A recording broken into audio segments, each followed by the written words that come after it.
Hi guys, কোথায় বাড়ি তোর? আমার বাড়ি গুনিনপাড়া। এখানেই বাড়ি তার মানে, তাই তো? এখানে বন্ধুরা এটা হচ্ছে রূপনারায়ণ নদী, আর ওই পাড়টা হচ্ছে কোলাঘাট। আর এখন আমি রূপনারায়ণ নদীর তীরে বসে আছি।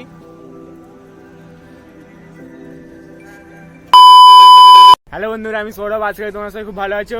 আমি খুব ভালো আছি, পুরো বিন্দাস আছি। তাই আজকে আবার একটা নতুন ব্লগ নিয়ে তোমার সামনে চলে এসেছি। তো বন্ধুরা, থাম্বনেল দেখে তোমরা বুঝেই গেছো যে আজকে আমরা কোথায় যাচ্ছি। আর এই সুন্দর জায়গার কথাটা আমরা কি করে জানতে পারলাম তোমাদেরকে একটু বলি।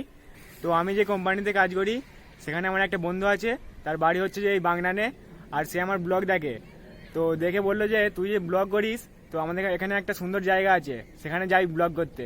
আর তা থেকেই এই সুন্দর একটা জায়গার কথাটা জানতে পারলাম। তো চলো বন্ধুরা, আজ তোমাদেরকে প্রকৃতির সান্নিধ্য উপভোগ করাতে নিয়ে যাব বেনাপুর চর। আর যেতে কত খরচ হবে, কিভাবে যাবে, সবটাই ব্লগের মাধ্যমে তোমরা জানতে পারবে। আর আমার সঙ্গে আজকে আছে একটা দুঃখী মানুষ, যার এই রিসেন্ট ব্রেকআপ হলো। আর সেই দুঃখী মানুষ হচ্ছে এই আমাদের কৈলাস ভাই। তোমরা কি কোনো একটা ব্লগে দেখেছো হয়তো।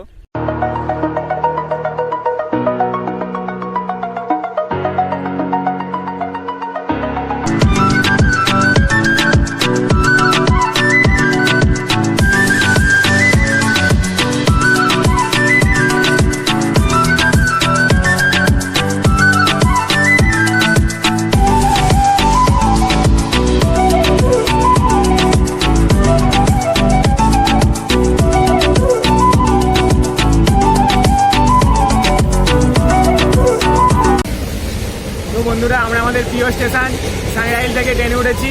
এটা হলো হাওড়া টু পাঁশকুড়া লোকাল। আর সাংরাইল থেকে বাগনানে যাওয়ার পথে 8টি স্টেশন পড়বে। 8টি স্টেশন পর আমরা বাগনানে পৌঁছাবো। আর এখন আমরা আছি ফুলেশ্বর থেকে ট্রেন এই মাত্র ছাড়লো।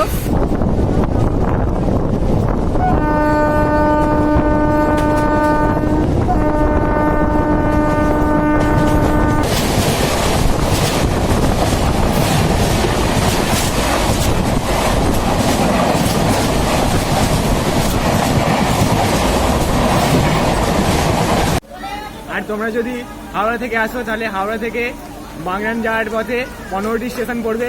15টি স্টেশন পর তোমরা বাগনান জংশনে পৌঁছে যাবে।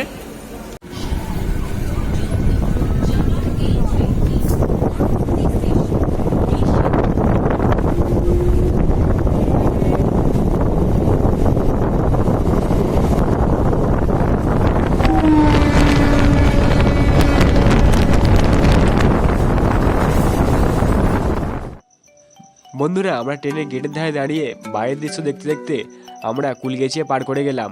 এবার আমাদের ট্রেন বাগনানে প্রবেশ করবে।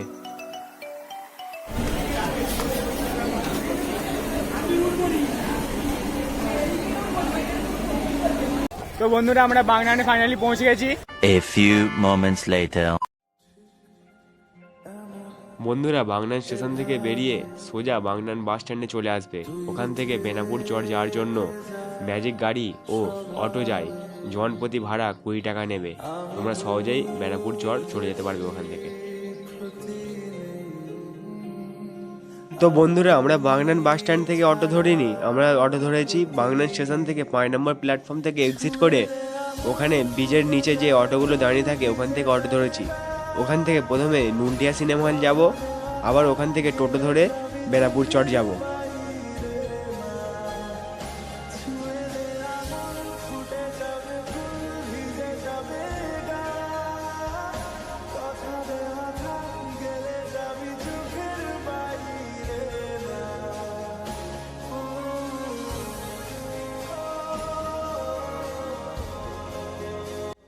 তো বন্ধুরা, আমরা কি অবস্থাতে যাচ্ছি দেখো। দাঁড়িয়ে দাঁড়িয়ে যেতে হচ্ছে আমাদেরকে, অটোগুলো রিজার্ভ হয়ে গেছে।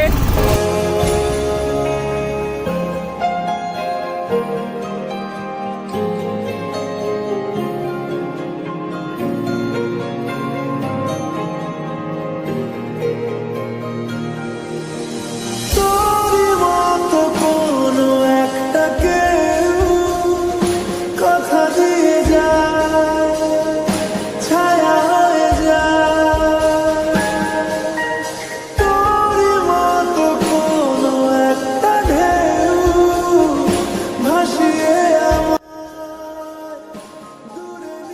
আমরা চলে এসেছি বেনাপুর চর।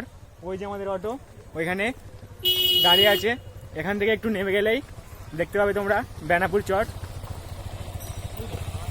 আর আমাদের আসতে খুব দেরি হয়ে গেছে, আর খুব বেশি মুহূর্ত আমরা কাটতে পারবো না এখানে। এখন বাজে হচ্ছে 5টা। চলো গোধূলি বেলার এই সুন্দর ভিউটা তোমাদেরকে দেখাবো। ও ভাই দেখ একবার কত সুন্দর একটি মাঠ এখানে রয়েছে বল খেলার জন্য, ফুটবল খেলে এখানে ছেলেরা, এখানে স্থানীয় বাসিন্দারা। মারাত্মক জায়গা ভাই, মারাত্মক জায়গা। চলো তোমাদেরকে দেখাই পুরোটা ঘুরিয়ে। সবুজ ঘাসে মোড়া মাঠটি কত সুন্দর লাগছে দেখো। আর এদিকে দেখো সূর্যটা কত সুন্দর, অস্ত যাওয়ার পথে সূর্যর ছটকটা জলে কত সুন্দর পড়েছে দেখো, খুব সুন্দর লাগছে দেখতে। সামনে দিয়ে তোমাদেরকে পুরো ভিউটা দেখাচ্ছি।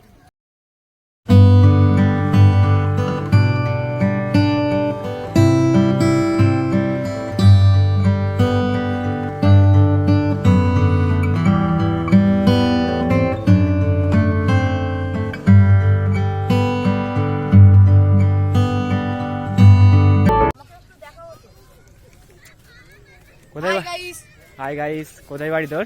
আমার বাড়ি গুনিনপাড়া। এখানেই বাড়ি তার মানে, তাই তো? হ্যাঁ। এখানে বহু লোক ঘুরতে আসে তো? হ্যাঁ, বহু লোক ঘুরতে আসে। ফিস্টি করা হয় তাই তো? হ্যাঁ, ফিস্টি করা হয়। কোন দিনটা বেশি এখানে ভিড় হয়? বেশি ভিড় হয় রোববার।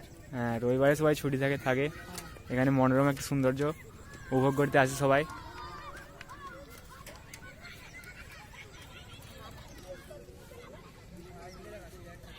সূর্য আমাদের অস্ত চলে গেল, আর একটু বাকি আছে, একদম সামান্য। একদম পারফেক্ট টাইমে আমরা এসেছি। সূর্য অস্ত যাওয়াটা দেখলাম, খুব সুন্দর লাগলো দেখতে। সূর্যের ছটকটা যে এই নদীর জলে পড়েছিল একদম, তখন ভিউটা একদম অসাধারণ লাগছিল দেখতে। আর এখানে নৌকাগুলো জাল আছে দেখতে পাচ্ছ, মাছ ধরতে যায় এখানের স্থানীয় বাসিন্দারা।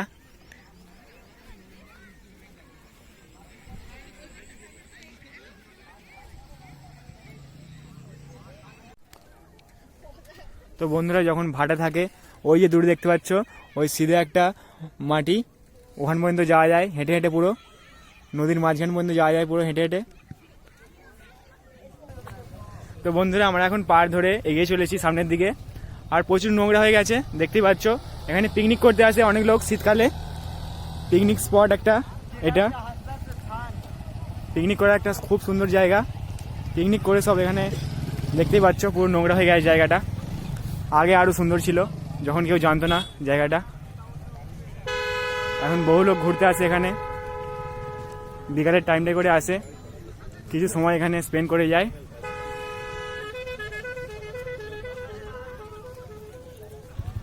তো বন্ধুরা এখান থেকে ওই গাছগুলো দেখো কত সুন্দর লাগছে দেখতে, একদম মারাত্মক লাগছে, মারাত্মক। ওর চলো ওই গাছের তলায় বসে কিছু সময় কাটানো যাক। তো বন্ধুরা এখানে দেখতে পাচ্ছ এই দড়ি দিয়ে ঘেরা রয়েছে, এই জায়গাটায় কাউকে প্রবেশ করতে দেওয়া হচ্ছে না। এখানে লেখা আছে রাধে রাধে, প্রভুপাদ ঘাট এলাকায় কেউ অত্যাচার বা অনিয়ম করলে নরসিংহদেব তাকে শাস্তি দেবে। এখানে একটা ব্যাপার আছে, যাই হোক এখানে কাউকে ঢুকতে দিচ্ছে না। দেখো চারিদিক দিয়ে ব্যারিকেড করে রাখা হয়েছে। এখানে দেখো কত সুন্দর সুন্দরী মাইয়া আসছে। চলো এবারে যাওয়া যাক। দেখো বন্ধুরা ওখানে টিকটক করছে, ওই দেখো হাত ধরে ধরে যাচ্ছে, দেখতেই পাচ্ছ তোমরা। कितनी औसम है यार।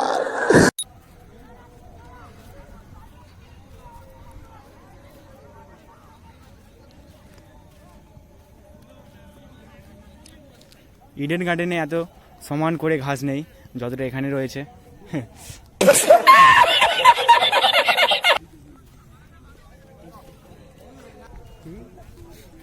দেখো বন্ধুরা আমাদের মতো কত ছেলেরা নদীর পাড়ে বসে আছে, একটা সুন্দর সময় স্পেন্ড করছে।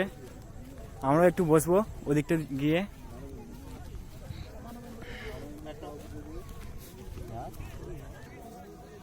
তো বন্ধুরা তোমরা এখানে শুয়ে বসে যা ইচ্ছা করে খুব সুন্দর একটা সময় কাটাতে পারবে। বন্ধুরা এটা হচ্ছে রূপনারায়ণ নদী, আর ওই পারটা হচ্ছে কোলাঘাট। আর এখন আমি রূপনারায়ণ নদীর তীরে বসে আছি।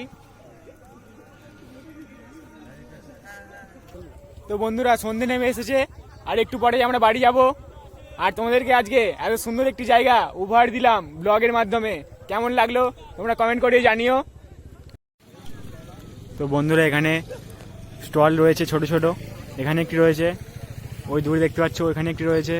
এখানে তোমরা খুচরো খাবার কিনতে পারো, এখানে নদীর পাড়ে বসে বসে খুচরো খাবার কিনে খেতে পারো।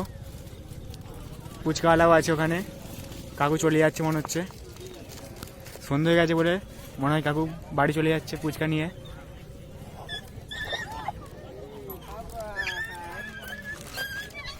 তো বন্ধুরা ব্লগটা আজকে আমরা এখানে এন্ড করলাম। প্রকৃতির সান্নিধ্য খুঁজতে আমরা এসেছিলাম বেনাপুর চর। বেনাপুর চর আমাদেরকে খুব সুন্দর লাগলো। তোমাদেরকে কেমন লাগলো কমেন্ট করে জানিও। ব্লগটা ভালো লাগলে অবশ্যই কী করতে হবে, লাইক শেয়ার কমেন্ট, আর চ্যানেলে নতুন হয়ে থাকলে অবশ্যই সাবস্ক্রাইব করে দিও, পাশে বেল আইকনটা বাজিয়ে দিও যাতে নতুন নতুন ভিডিও ছাড়লে তোমাদের কাছে সর্বপ্রথম পৌঁছে যায়। চলো টাটা, আবার কোনো নতুন জায়গায় আবার কোনো নতুন ব্লগে তোমার সাথে দেখা হবে।